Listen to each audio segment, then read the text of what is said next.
Your love is like radiant diamonds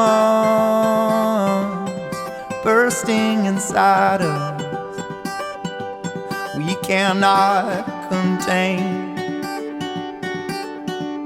Your love will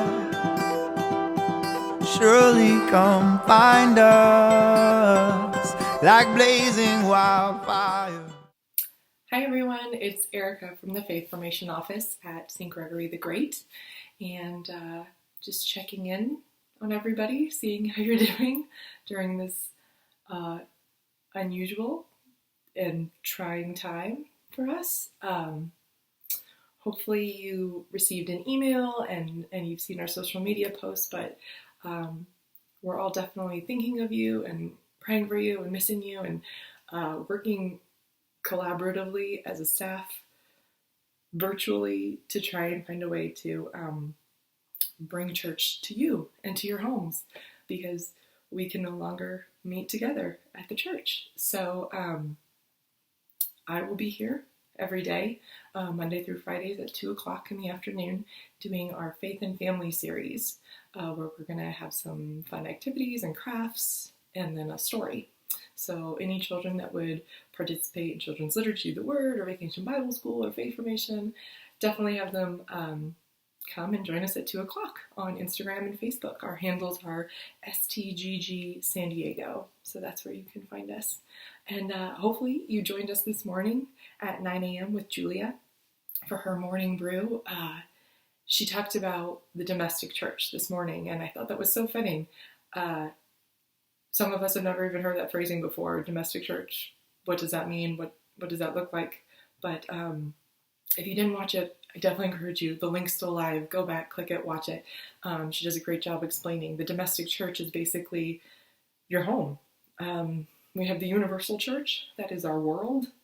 And then we have our parish church, which is St. Gregory the Great. But the domestic church, that's who you live with.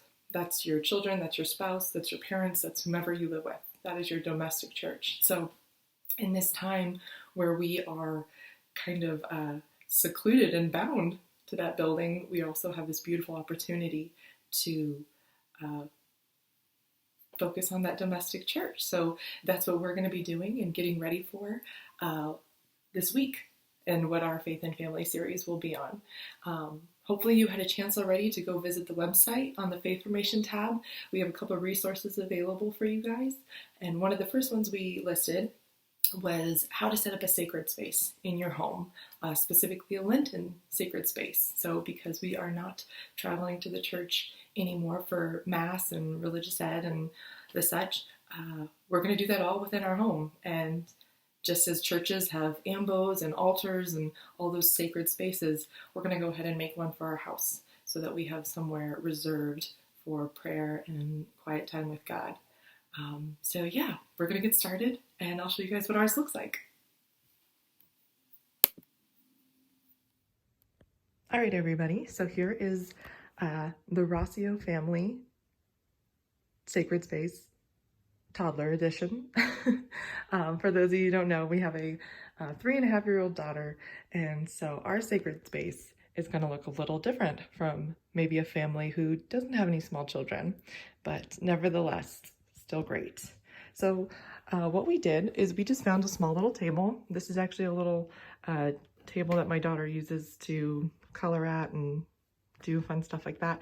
So we just took that, and sticking with our liturgical theme of Lent, we're going to use a purple cloth as a covering. I don't have too many purple tablecloths, so this is actually just a pillowcase. So anything we could find that was purple, we found, and that became our linens for our little home altar. And here we have our Bible, and we found some other sacred images just around our house. Like I said, my daughter's name is Cecilia, so she has a little statue of Saint Cecilia. We put that out there. Our family has a big devotion to the Divine Mercy image, so of course we have our Jesus, I Trust in You. And then my daughter also put her little stuffed Jesus doll up here, so super cute. And then we put a little electric tea light. Like I said, this is very toddler friendly, so it just switches on and off like that. And Maybe if you don't have little ones, you can use a real candle, but I don't need that right now, so electric it is. And we have some of our books down here that we're going to be reading.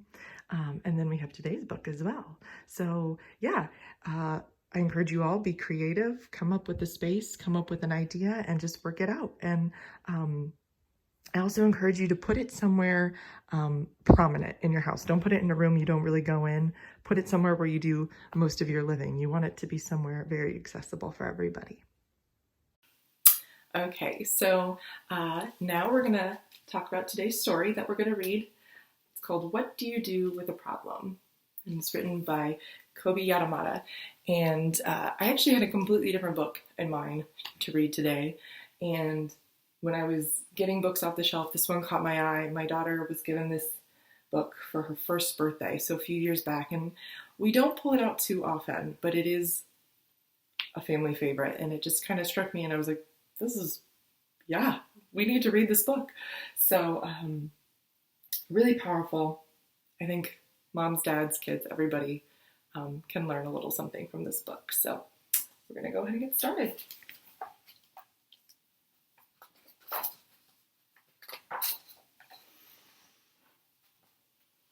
I don't know how it happened, but one day I had a problem. I didn't want it. I didn't ask for it. I really didn't like having a problem, but it was there. Why is it here? What does it want? What do you do with the problem? I thought. I wanted to make it go away. I shooed it. I scowled at it. I tried ignoring it, but nothing worked. I started to worry about my problem. What if it swallows me up?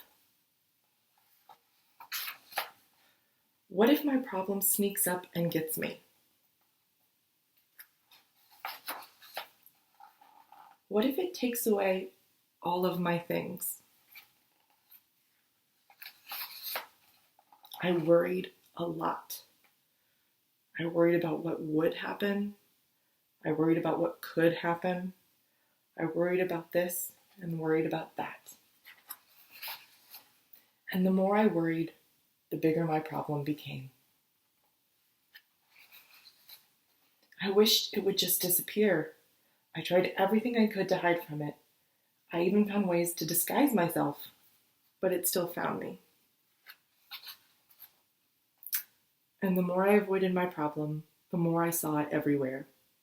I thought about it all the time. It didn't feel good at all. I couldn't take it anymore. This has to stop, I declared. Maybe I was making my problem bigger and scarier than it actually was. After all, my problem hadn't really swallowed me up or attacked me. I realized that I had to face it. So even though I didn't want to, even though I was really afraid, I got ready and I tackled my problem. When I got face to face with it, I discovered something. My problem wasn't what I thought it was. I discovered it had something beautiful inside.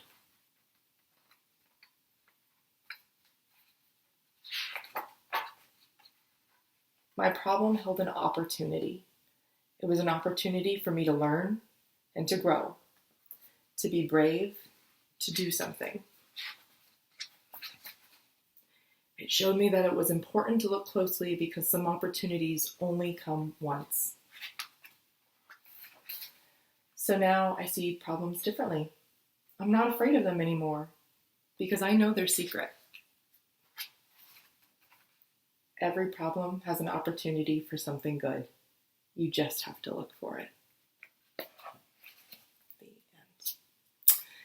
So like I said, family favorite. I think there's a little bit for everybody in that one. Definitely a huge opportunity to pay attention to our domestic churches. Huge opportunity for us as a parish staff to really stretch the limits of our imagination and how we can serve you still and how we can reach you. I know we're working on something right now where we're going to have parish staff members calling and just checking in, especially with some of our older parishioners who might be in that vulnerable demographic who really are encouraged to not leave their home. just reaching out, seeing if you need anything, if you need somebody to run to the store for you or get something for you or anything like that. We want to be here for you. We want to help. And yeah, set up your sacred space. Take a picture of it. Tag us in it on Instagram or Facebook. We'd love to share it on our story or any posts. You can also use the hashtag STGGLint, and we can find it that way too. So until tomorrow, be safe, be well, know that you're loved, know that you're missed, and we'll see you soon. Diamonds bursting inside us, we cannot contain.